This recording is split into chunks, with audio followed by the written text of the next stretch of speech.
Hello po, good day po mga ka-airsoft. Nakikiusap lang po ako para sa isang maayos na transaksyon natin. Pagka-receive mo ng package, meron ka pong tatlong gagawin. Sana po sundin mo itong tatlo na to. Unang-una, pag-receive mo ng package, make sure na naka-video habang iyong binubuksan ng iyong package.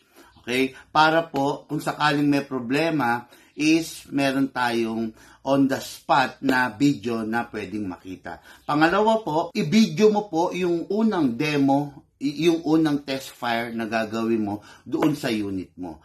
Okay? Para po makita natin kung meron pagkakaiba yung inilive ko sa itinest fire mo. Pangatlo po, mag-selfie ka at isend mo sa amin. Isend mo sa amin yung unboxing video mo, yung test fire video mo, at yung selfie mo. Dahil dyan, ka-airsoft, mas maayos natin at mas magkakaroon ka ng kapanatagan sa iyong unit. Salamat, ka-airsoft. Uulitin ko po, ka-airsoft.